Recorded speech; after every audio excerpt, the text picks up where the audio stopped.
All right, everybody. Thank you very much for joining us. My name is Miguel Solis, and I am the Executive Director for the Coalition for New Dallas, an urban policy think and do tank that has been focused on removing the physical and economic barriers that have separated our city, the city of Dallas, and ensuring that we have a more walkable, vibrant, and thriving and connected community. Welcome to The Way Forward. This is our virtual series where we talk about policy and politics in the city of Dallas, and also cutting edge urban policy innovations that we think that you need to be made aware of. This is episode number 5, Can DART Survive COVID? Many of you, I know, are interested in our transportation system in the city of Dallas. And rightly so. We use it every day. It gets us to our jobs. It gets us to our friends. It gets us to and from our homes. And as you think about city planning, there perhaps is no more important infrastructure to the health of a city than its public transit system. We know that in the city of Dallas, a lot of people rely on this transportation system. The good thing about DART is that over the past few years, there has been a lot of new thought, new policies, new faces on the DART board who have injected new life into the way that we think and plan our urban transit infrastructure. Over the past few years, there have been significant changes to both DART's transit planning philosophy and new projects, things like the D2 downtown subway and the upcoming overhaul of its bus system. And this has really given a lot of people hope that Dallas is going to be on the verge of major public transit transformation. I mean, it's not just giving people in Dallas hope, it's giving people who are considering coming to Dallas hope as well. One of the things that we realize is that what people want to see in a city, especially a large urban core, is a vibrant, well-functioning, and efficient transportation system. So that's great news. The problem, as I'm sure you all realize, is that now COVID has happened. And because it's happened, it has done a lot to our transportation system, not just the day-to-day services, but also all of these grand plans that our DART administration and our DART board once had. And so the question now on a lot of our minds, and I'm sure on yours, or else you wouldn't be here, what will the future of DART look like in the coming months and in the coming years? And more importantly, can DART survive COVID? That's why we're here this evening, because we want to have a discussion with DART experts, members of the DART board who are City of Dallas appointed officials who are going to help us understand the challenges that our transportation system faces right now and what they might be asked to do and what they might be thinking about doing to try to navigate this system through the storm that we're in right now. So we're very excited and thankful to have John Bertrell-Killen, Michelle Wong-Kraus, and Patrick Kennedy, who are all members of the DART board. John is a business intelligence consultant who has been dedicated to helping others make better decisions by using data. He's a data whiz.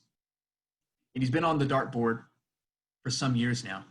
Michelle Wong-Kraus is an accomplished attorney who is also vice chair of the DART board of directors, which is, again, in her capacity, as in John and Patrick's, a City of Dallas appointee. And then also our good friend Patrick Kennedy, who is a co-founder of the Coalition for New Dallas and is a founding partner in the Dallas-based urban design firm Space Between Design Studio. Each of these individuals is going to help us better understand the issues that we face. But before we go to them, I've got a question actually for every one of you. I want to know, have you continued to ride public transit during COVID? And if you have, how often have you been using Dart? So I'm going to leave that poll open right now. And I'm now going to actually turn it over to Patrick Kennedy.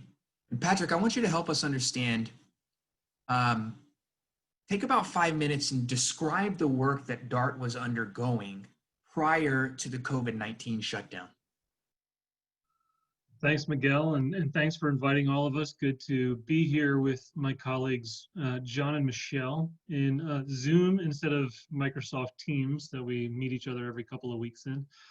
That's a joke for those of us that are getting sick of these online meetings and can't wait to get back to normal. But when is a good time for a once a 100 years pandemic? But it was kind of the worst possible times for what we were doing because we were working on a number of very complex projects. And, it's worth understanding that we're a very young transit system. We didn't have full build outs in like the 1970s, like DC, or 100 years ago, like much older cities in the US or even older than that. So we're still sort of just finding our way. And we had multiple very large projects underway, including what many people understand as the Cotton Belt, which is now renamed as the Silver Line, which is about a $1.2 billion project. That would be commuter rail linking DFW Airport through North Lake, which is part of Dallas, and Carrollton, Addison, through North Dallas to Plano, and would link the State Farm development in downtown Plano. In a needed east-west line, which we don't have much of because we have a bit of a hub and spoke system. And all these projects are going to be impacted in various ways by our drop in ridership, our drop in fare box revenue, our drop in sales tax revenue, and what we may all say around the country that's probably lacking federal coverage for everything that's not happened. But that project is, it's fully financed, it's moving forward, and so it's happening. And so COVID's not impacting it that much, but it is still a big project that it was promised to our member cities back in the 1980s. And it's been a long time coming for those communities, and they wanted it very badly.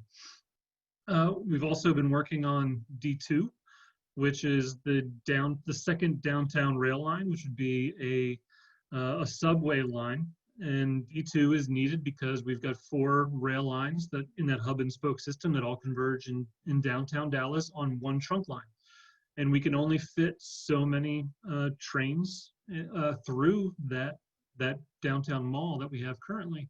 So if we ever want to improve the system, increase frequency throughout the system, or if we want that extra flexibility if there happens to be a breakdown or something happens on the existing lines, that we have that second route through downtown. And that's the intention of D2. And it's projected to be about a $1.4 billion line or cost. And we're asking for about $650 million. We're projected to ask about $650 million in federal grants from the Core Capacity Program, in the Capital Improvement Grant Program from the FTA. And the hope is that we grade very highly, which we have been to this point, because we're effectively doubling the capacity of the entire system, which a lot of our competitors for that same grant they may be increasing their capacity in their system by 10% or 20%. We're talking about 100%. So we think there's a strong probability that we can get that grant, as large as it is, and with the hope that we can ultimately improve the frequency throughout the system, because frankly, I think that's something that's needed. And lastly, the other big thing that we're working on is the bus network redesign. And that is intended to rethink, just with a clean slate, what to do with our entire bus operations. And the odd thing is that we started this process before COVID. We're expecting to launch it in early 2022, which I think we can probably say COVID, ideally, in a perfect world, we'll probably be getting over it by then. Hopefully we'll have a vaccine by then. But these things tend to last 18 to 24 months, if history is any guide.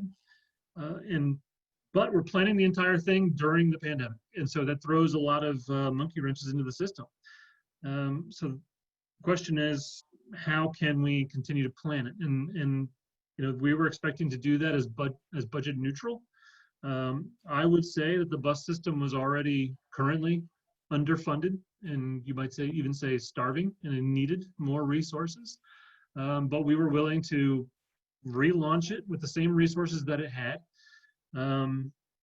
But now we may be facing less resources. So the question is, how do we deal with that when we already needed resources to the bus system, which is essentially the workhorse that covers the entire network and the entire land area of our member cities in a way that the rail system just cannot possibly do it. So that is a big thing that's in flux, and we're still hoping to launch it in 2022. We just don't know what the amount of resources that are going to be in terms of operational dollars to actually have it function. So before we get to those resources, I want to let all of our attendees know that we're definitely going to get to questions and answers from all of you and answers from our panelists. So what I need you to do is, if you want to ask a question to any of our panelists, just go down to the bottom of your screen, go to the Q&A function, and you can start typing those questions now. And in a little while, we're going to get to those questions. So if you got something burning, put it in the Q&A and we'll get to you in a second. But let me move on to John now. Thanks, Patrick, for that background. John, let's talk about resources. So take about 5 minutes and describe what's the current fiscal and planning challenges that COVID-19 has presented to DART. And actually, before you even get to that, maybe just help people understand, like, how does DART generate money and how has COVID impacted the way that it generates the money? Yeah, sure. I think it's probably best that I start by thanking our staff at DART because they do a really good job of putting these financial models together that allow us to kind of, choose different parameters that let us see what could happen or if we make a certain decision, what the impacts are and help us make clear-eyed decisions. And, unlike most municipal organizations, DART has a very long-range budget that looks 20 years out into the future. And that really helps to ensure that we are mindful of the sustainability of any program or project that we take on. So for instance, if we were to do the D2 project and get the funding, we also want to make sure that we can run more trains and buses, that we have enough funding to increase frequency and not just have extra railroad tracks without the ability to operate it. So as far as how we're funded, it's important to note that we're primarily funded by sales tax. That's over half of where our funding would come from. And because COVID has shut down a lot of our economy, those sales tax amounts are going to drop considerably. And so we have to recalculate what we're going to be able to afford. And our most recent estimates show that there's going to be roughly a $1 billion negative impact to our revenues over the next 20 years. So we try to take a long look to make sure what the impact might be so that we can start planning for that now, even out till 2035 or so. Fortunately, staff has identified 3 components that help us fill that gap. One of those is the CARES Act funding, which we will receive $230 million from the federal government through the CARES Act. The second component is related to D2. And as Patrick mentioned, we're hopeful and we think we have a good chance at the $650 million, but we've always been more conservative in our actual budget. And we had been budgeting for only receiving about $300 million. And so now we'd be moving from a very conservative place to a very, hopeful best case scenario situation. And then the last one is, the third component is headcount reductions. The majority of our budget is related to either operations or debt payments. And in order to reduce those operations, that's mostly people. So for the first one, the CARES Act is really a no-brainer. We actually, as a board, don't really have to do much. We're going to receive reimbursements in the amount of $230 million for anything that we're spending, I think from January 1st up through the end of the fiscal year or calendar year. So the only decision for the board really is when and how to use those funds, but we will receive those. As far as the D2 project, like I mentioned, we're being asked by staff to consider a best case scenario, meaning that if we did not receive to the penny the full 650 million, we'd have to have a plan for where that may come from. And to date, we have not seen what those options look like. And so we expect staff to bring that back to us sometime in August, but that could put the project in jeopardy. If we get less than what we're expecting, that may mean that we need to cut service in order to afford to take on more debt for the project. Finally, with regards to reducing the headcount, fortunately, a lot of the positions, as far as a total number, are already open, and those can be closed without jeopardizing the jobs of any of our employees. But some currently filled positions are going to need to be eliminated.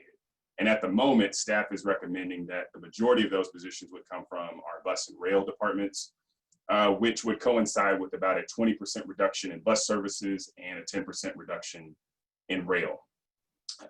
The good news in all of this, and as much as there is some, is that DART is uniquely positioned, I think, among most municipal agencies to weather the financial hardships that are coming with the pandemic. As we close out this fiscal year, come October 1st, we expect to have over $700 million in various cash accounts, right? And so we could dip into those rainy day accounts, including the CARES Act funding that I mentioned, to help preserve service, provided that a majority of the board believes that this situation is a rainy enough day to use those funds like we did in the last recession of '09, where we went into our reserves to help preserve service. It turns out that staff is estimating right now that in order to avoid those 20% cuts to bus, it would take about $20 million of the CARES Act funding to be used to help preserve that service. So, we'll continue to work through this over the next 2 months, and staff will start taking draft versions of the budget out to each member city in August. I would definitely expect that the city of Dallas is going to have some strong opinions about how we're financing D2 and the reductions in the bus. And while the board itself is independent of the city in terms of our making decisions and having the final authority, if the city makes its priorities, very clear to us, I would expect that the board would do its best to reflect, the priorities. And ultimately, it's going to take a majority of the board. So whatever, 8 votes eventually decide on, that will decide how we maneuver through the pandemic. Well, actually, and John, I want to build on this for just a second. And we're running a poll right now, for all of you watching, should DART use its rainy day fund to maintain services next year? I'd love to get your thoughts on that. So I'll keep that open for right now, but let's go back to this, because you said something very important that people need to understand. The way that the DART board is set up, there are City of Dallas appointees, and then there are appointees from other cities that make up DART as well. So describe that to us and why that matters when it comes to what your potential budget will look like moving forward. Sure. So there are 15 members of the DART board. They're appointed by various cities based on population count. So like right now, we're in a census year. That may get reapportioned at some point, but as it stands right now, the City of Dallas has 8 seats on the DART board that get appointed by the City Council. And then each non-Dallas city, so the suburbs, kind of as a group, they are responsible for filling the other 7 seats. And like I said, when it comes to the budget, every year we are required to pass a budget by the end of the fiscal year, and that's a majority vote. So we need 8 people to kind of come to an agreement about what we need to do for us to move forward into the next fiscal year. So theoretically, if the City of Dallas was aligned in what we were going to do, the City of Dallas could, the City of Dallas's board members rather, could decide how we move forward in voting on the budget this year. Okay, and then that was question 2A, but let me get to 2B, because you said something also that's very important. You said if the City of Dallas made their priorities known to us, that would help give us direction about where we want to go.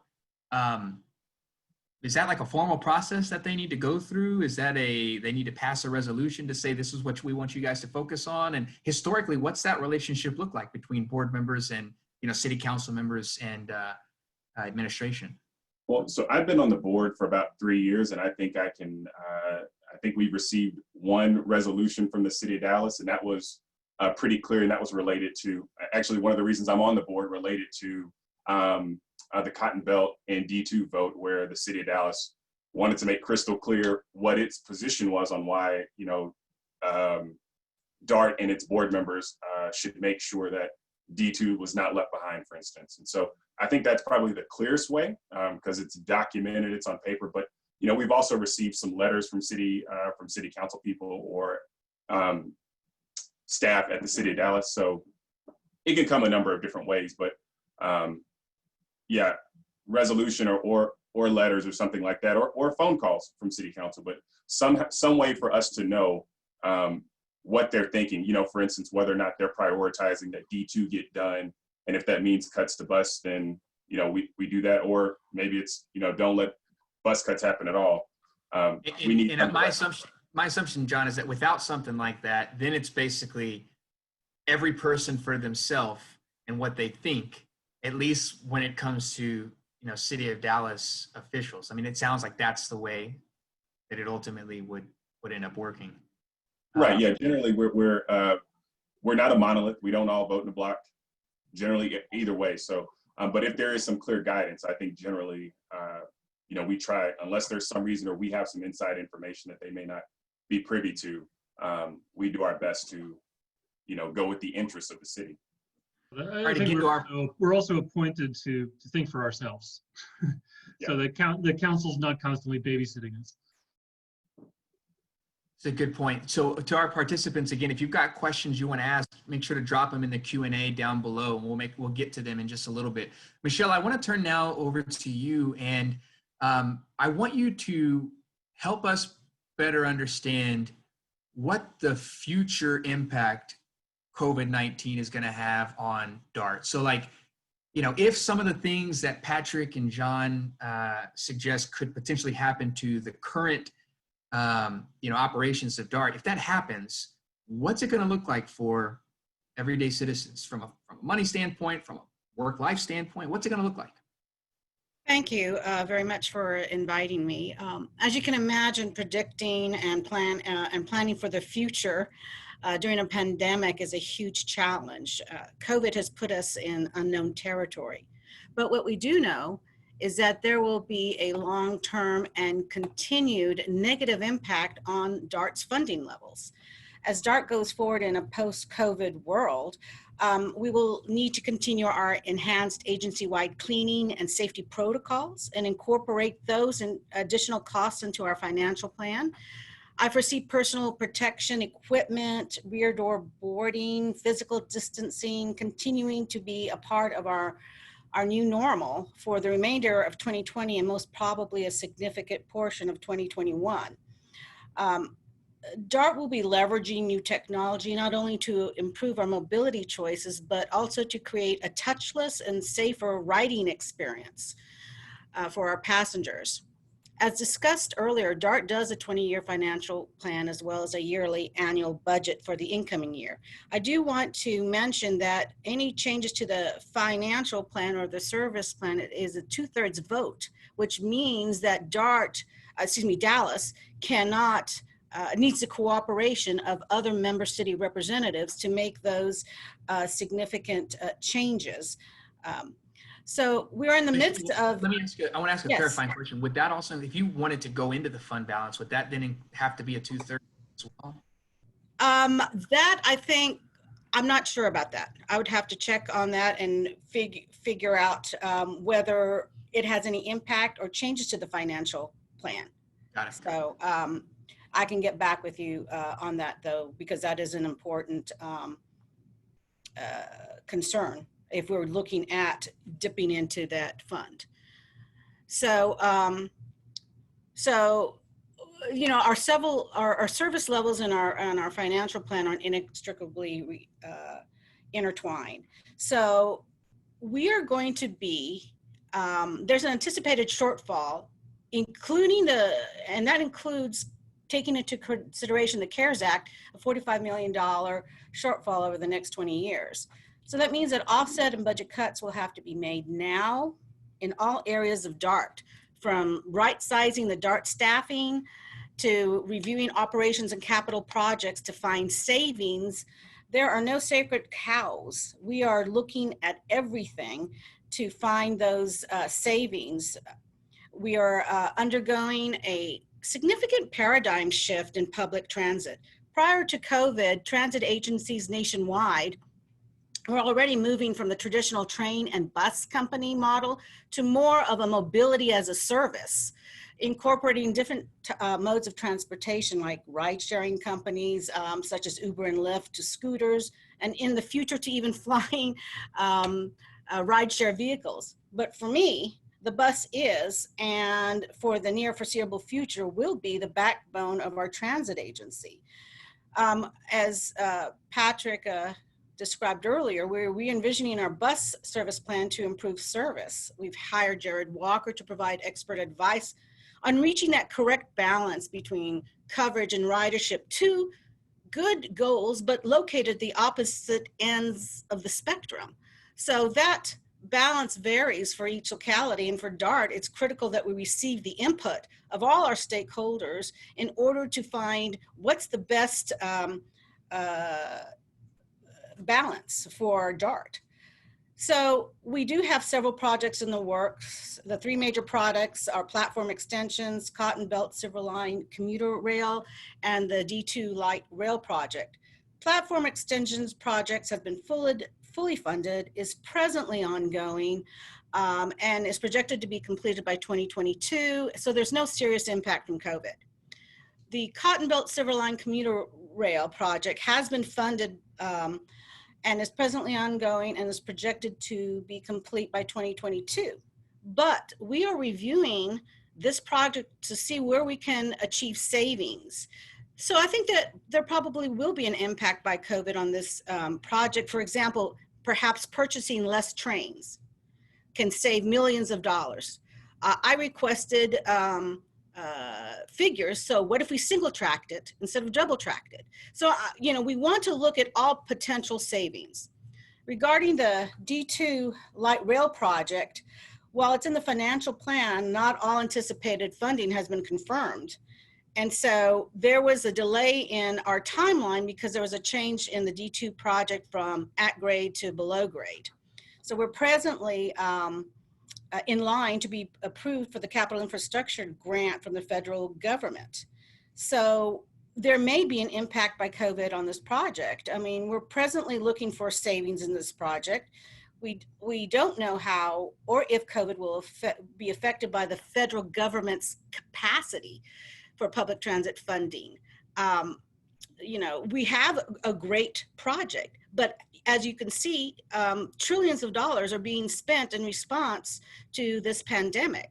So I still think the federal funding, while we have a great project, I'm concerned about that. Okay, so I think DART will survive COVID, of course. We will most likely come out as a smaller and leaner agency. The pandemic environment is very fluid, and DART needs to be nimble and able to pivot in response to this new post-COVID world. Thank you for that. And I'm wondering also, and maybe if any of you can answer this question, can DART actually ask for a property tax to be able to inject additional revenue? Michelle, do you know that? Does anybody? Well, I know that we have gone to the legislature before to get some funding. It's not a hospitable environment for increased taxing on our citizens and residents. So I think it's a very grim and scenario. I don't think we would be very lucky in that request. Hey, Miguel, it's called a Texas rollback election, and municipalities are allowed to do it. And Austin is pursuing it. Their council has just agreed to pursue it in August for this November election. And we've got to understand that, like a lot of places, we just assume that we've got a 1 penny sales tax and that covers us. But at the same time, that means we've got about half the transit funding per capita that Charlotte does and a quarter of what Seattle does. So those are places like Seattle chooses to tax itself to augment its service and deliver a higher level of service just for the municipality of Seattle within King County. So it'd be interesting. I'd love to hear from our audience. Would you consider an additional property tax? I mean, I know times are certainly tough, but an additional property tax perhaps is a supplemental revenue source that would be specifically dedicated to improving transit service and perhaps to, deal with some of the cuts that all three panelists have now alluded to. So we're going to leave that up live for a little bit. Now, I want to get to audience questions, but I have just a couple more for each of you. If you could spend just a brief amount of time answering this. So Patrick, I'm going to ask you first, and then we'll go to John and then Michelle. What specific cuts do you honestly expect to see brought to you to make a decision on? And what are your specific current priorities that you are going to defend for the city of Dallas? Yeah, well, we've already had cuts to operations. We're running on a modified Saturday or weekend service right now. So that means a lot of like 60-minute headways when people are still trying to get to work on a regular basis. So that's a big impact.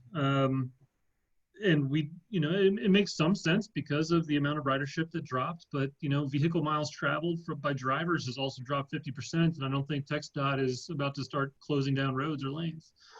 One of my priorities is hoping to get our bus network redesign launched in early 2022 at the same levels we were expecting it to have. So when we started the planning process, it was, we were expecting to do it as budget neutral. And now we're talking about having it maybe be $20 or $30 million less in operations. And to me, it's almost like not worth doing at that point in time. So that's a big one to me. Beyond that, well, one of my priorities is that we have a huge need for improved midday service. And one of my priorities is a much more expanded high frequency all day network. And when I say all day, I don't mean 24 hours a day. I mean from peak in the morning through midday through peak at night. So essentially like 6 a.m. to 7 p.m. or 7 a.m. to 7 p.m., something along those lines. And our midday service is really lacking. But in our service standards that we passed, our core frequent network has high frequency late at night and also on weekends. And I think there's a real opportunity for us to be a little bit more flexible with that, to say, hey, maybe in all these corridors, we don't need high frequency late at night or on weekends, and we can concentrate more of those dollars towards weekday, midday, because to me, that's the priority. And I want to focus as many dollars as we can to those operations. So people that may have been waiting 30 minutes or 60 minutes for whatever it might be for a transfer to get to work or to a grocery store or to the hospital or whatever, now may have 5 or 10 minute transfers. And to me, that's where the key to ridership is. John, specific cuts you think the administration will ultimately bring forth, and then what are your specific priorities? Yeah, so we need to cut about $40 million in our operations budget this upcoming year, not kind of looking out 5-10 years, but just this upcoming year. And so of that 40 million, half of them staff's already identified as short-term, non-sustainable cuts but we can make next year that don't impact headcount. Like things like travel, merit increases, bonuses, training, consulting, that sort of things, we can cut off for a year and get us halfway there. The other half is essentially through bus and rail cuts. And that's the headcount. However, I would argue some of our CARES Act funding that we received, the $230 million, use some of that and allow the board to more clearly develop its priorities over the course of the next year so that we can truly decide what resources need to go where, because bus service has traditionally been the first thing that's cut whenever resources are dropping.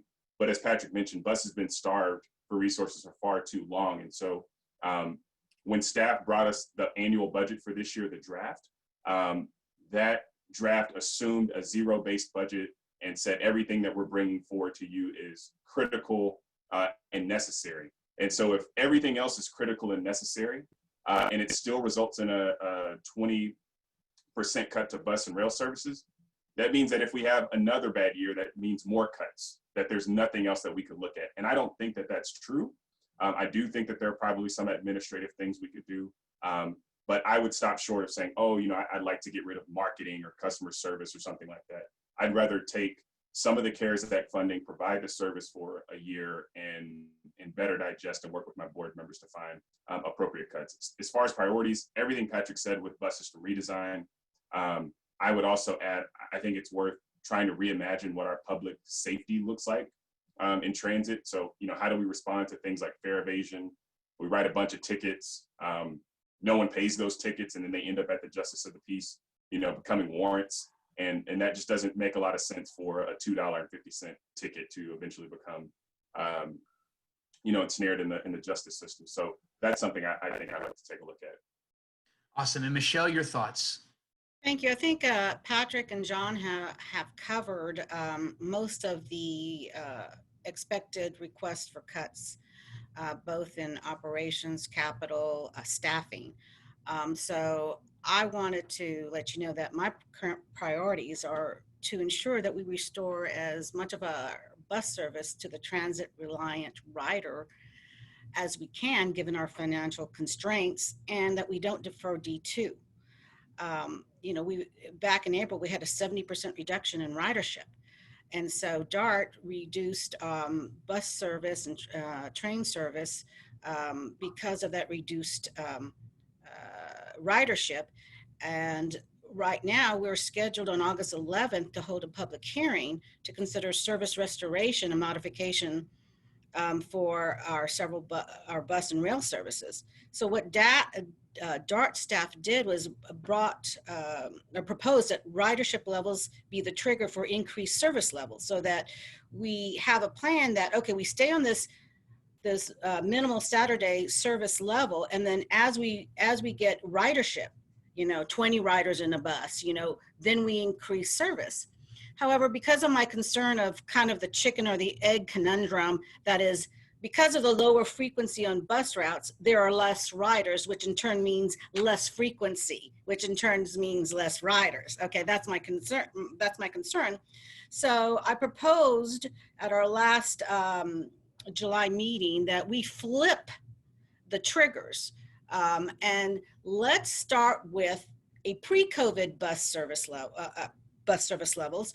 Then, if we don't reach certain ridership levels, then we look at reducing frequency rather than starting the other way around. So that is just some of the things that I was looking outside, of the box, and trying to come up with another alternative and requesting that staff come back with, is that feasible? What would the cost look like? So those are my priorities. I appreciate that. I've got more questions, but I'm just going to stop because we've got a ton of questions from our participants, and that's super encouraging. So let's just start off the top. Can you guys give us a timeline? Any of you, can you give us a timeline for the full bus fleet electrification of DART, and how does the COVID crisis currently affect that? Yeah, I'm happy to take that one because I've had numerous conversations with staff, with the senior staff on that for pretty lengthy amounts of time, because it's something that I care about. But we've got two issues. One is technology and one is capital costs, right? So it means that we have to completely overhaul the bus fleet, which is expensive, right? And we don't exactly have the dollars for that right now. Although those are, like, overhauling the fleet is something that does get put into the long range financial plan. But what a lot of agencies are finding out when their boards pass initiatives to go to all electrification, that it's not just about new buses, right? It also means that there needs to be charging stations all over the network. And so we've got a handful of electric buses that all operate on basically one route, and we've got one charging station that sits under the convention center. But it turns out that the battery technology is also not there yet. And so we can only run about one run. It's like 10, 12 miles at a time. Then we've got to charge it again, and it takes 15 minutes. And those buses that are very new also are an operational and maintenance nightmare too, because they're so new. So we really need to get to a point where the battery technology is, running buses for 100 or 200 miles at a time, and that there's federal dollars in a federal program that funds the complete overhaul. So I think, what I've asked for staff to do is lay out a plan to say in whether it's 2030, 2035, 2040, whatever it might be, we're dependent on that technology to get there. Let's lay out that sort of timeline so we understand what it means. But I think it's going to be almost impossible for local agencies to do that.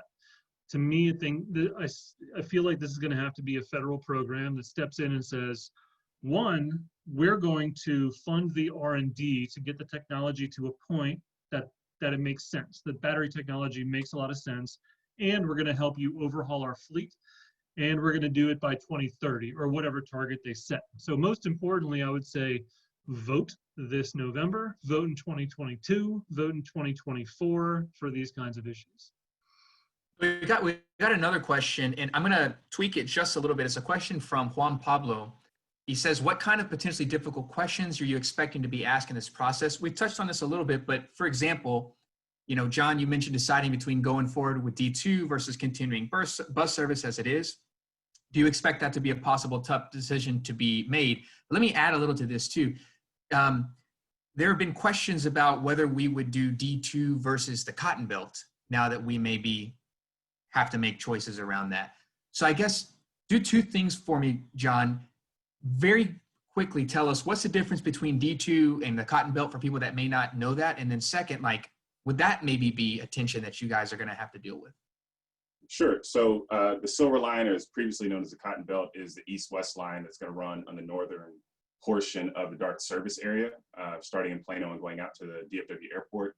And the D2 subway line is going to be a set of tracks that would run downtown as a second capacity adding route, so that, if you've ever been downtown when there's an accident on DART, everything runs along Pacific. And so if there's an accident along Pacific, the whole system is going to shut down. D2 would allow us to reroute traffic and both also increase the speed of how fast our network can run. As far as a tension between D2 and Silver Line, I don't necessarily think so.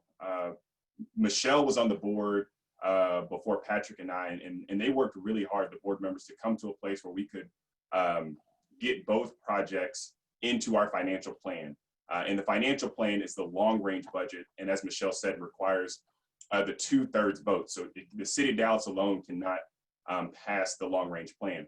And what's most important about the long-range plan is not the long-range plan, it's about knowing that you can afford to take on the debt and actually voting to take on the debt. And that's the thing that kind of requires those extra votes. And so when we passed the Silver Line, at the same time, we passed a parameter that said, you also have to fund the D2. And so now that Silver Line has gotten started, we can't, we could, but we're not going to stop that project from going forward. It's fully funded, the contracts are issued, and the train is, literally started to leave the tracks. However, D2 is not funded. We don't know where the money's coming from yet. We hope that we're going to get it from the federal government. But I think honoring our commitment to the cities that passed it, into our suburban members who we worked hard to pass that with, we made sure that project's funded. I fully expect the same thing from them when it comes time to do the D2 project, because if it means we may need to take on more debt, and assuming that we can afford to take on debt and also maintain services, I would fully expect every suburban member to vote along those lines, because that's what the original commitment was. But there are still going to be some hard choices that need to be made. But I would say that I expect that Silver Line kind of coming back into the picture is something that we may adjust. The board has kind of already spoken. We said we're not going to investigate the double tracking, but we would consider maybe reducing vehicles needed to provide service. So that is something, but generally speaking, I think the Silver Line is kind of out of the picture in terms of adjustments for the future. Michelle, is anything else you'd like to add on that, given that you were there whenever those when the initial decision was made? It was a very, very hard fought resolution that we came up to, because the suburban members were prioritized the Cotton Belt Silver Line, whereas the City of Dallas members were prioritizing the D2, because D2 is also a regional project, because if the downtown section goes down, the entire light rail system goes down. So it's not just a City of Dallas project, it is a regional project. So what we did is, because it takes 2/3, there were like 4 of us that just said no, we're not going to approve that. And so then all of a sudden DART staff came back and said, okay, well, we could do this and this to get the D2 project funded, even if we didn't get capital infrastructure grants. And so we came to an agreement that both projects were equally important, and both projects needed to be linked and gone forward, and that each side would support the other for each project. And that's why, it's really hard for me to see discussions about deferring D2 when we fought so hard for it. But I again, will say that, both the Cotton Belt Silver Line and the D2 were supposed to end at the same time, but, through our community decisions in city council, it was changed. So that put us back at the beginning of the line for federal funding. So that's why there's a delay between the 2 projects. Okay, here's another, thank you for that. Here's another question. This one is, it's a little different. It's keeping with the times of, that we've been seeing across the nation, and then in every municipal institution here in Dallas, we've been pressed on these questions. What are your thoughts on potentially shifting monies from police to transportation, whether that's like DART police specifically, or trying to work with the city to try to understand, what they might do with their own police department as well? This is a general question. I get it. I'm a school board member. I've gotten it quite frequently. We have our own police department. Also, what are y'all's thoughts on that? Well, obviously, each entity is critically important to Dallas and North Texas. Just like we didn't like it when they suggested that we take transit money from DART or funding and give it to solve the retirement fund issues for the police. Vice versa as well. We obviously need a coordinated approach, because we have to have safe public transit. And DART police officers are only allowed to work in those contiguous areas to our stations and to our tracks. We need City of Dallas police to help keep our riders safe. And so I think that's a very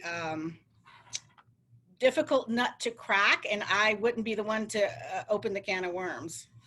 Yeah. Anybody else have thoughts? Yeah, I can open the can of worms. You're gonna open some worms? Okay.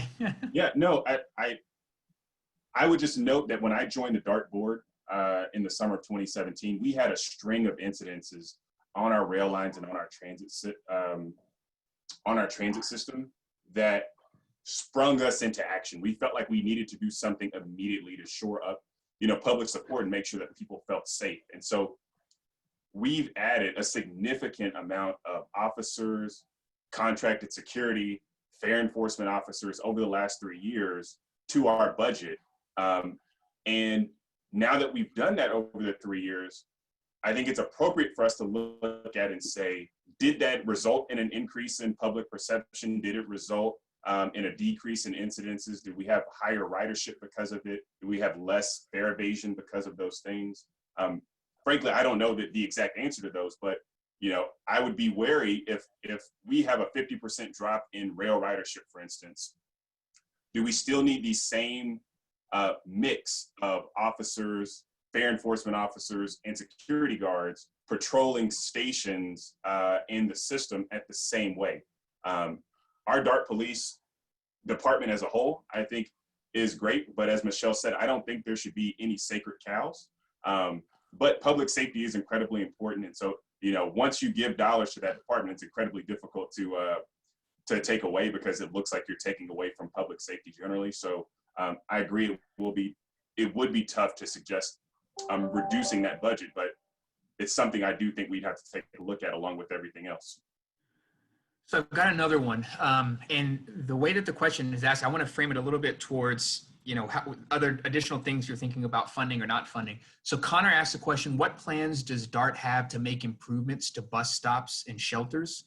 Are there any considerations for provisions such as better seating, shade structures, paving and planning, and comfortability from the passengers' standpoint? So were there plans for that, and what might COVID do to those plans?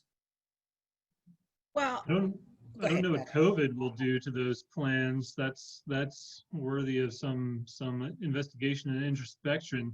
A couple of years ago, I think 2 years ago, we overhauled our scoring system. So every stop basically has to pass a warrant analysis that previously was strictly based on ridership. So you had to have 10 rides for, 25 rides for a bench a day, 50 boardings for a shelter per day, et cetera. And so we changed that a little bit to add more things to the scoring. Is it in a low income area? Is it near a senior citizens facility? Those kinds of things. But we've also are working on a bus stop consolidation program, which is just rolling out incrementally. It's not something that we're doing all at once, where there may be lines where there are 3 stops within like 400 feet. That's very close. Those are all walking distance. And maybe those 3 stops all have 15 riders or boardings. If we consolidate those 3 stops to 1, you may be over 50, and you'll be able to have a bench and a shelter. So, and it'll speed up the route theoretically too. So we're working on that, and it's happening every time. And yes, our shelters and benches and all those things are very standardized and rudimentary, almost Spartan. But we also have a plan to roll out some very high-tech ones as well, where we've got very high ridership that are going to have sort of the 5-minute, 10-minute, the expected time for the next bus route too. So the hope is that we start implementing all of those, and they're not a terribly expensive thing to implement either. So those are things that we can and are rolling out systematically. Would anybody else like to add to that? I think Patrick covered it very well.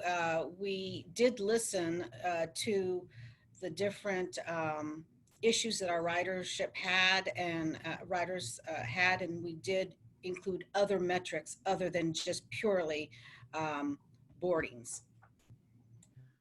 Okay, well, look, at the end of the day, the question, can DART survive COVID? Michelle, you mentioned this earlier. The answer to that is obviously yes. DART is going to be able to survive this, but its survival will come certainly at a cost. And what's really interesting, something that, John mentioned that's just stuck with me ever since he said it, is that it would be nice for you all to have a little bit of direction, though you absolutely can think on your own. You were selected by our city council because you are bright thinkers and you want what's best for the city of Dallas when it comes to transportation.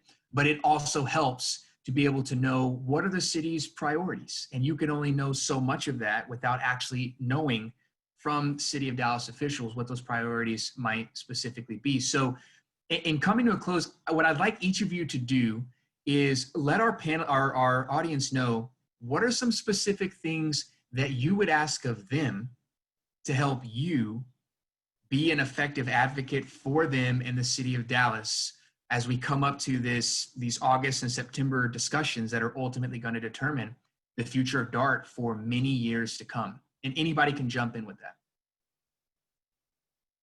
Well, I think getting a consensus from the Dallas City Council, ideally in the form of a resolution, would be best.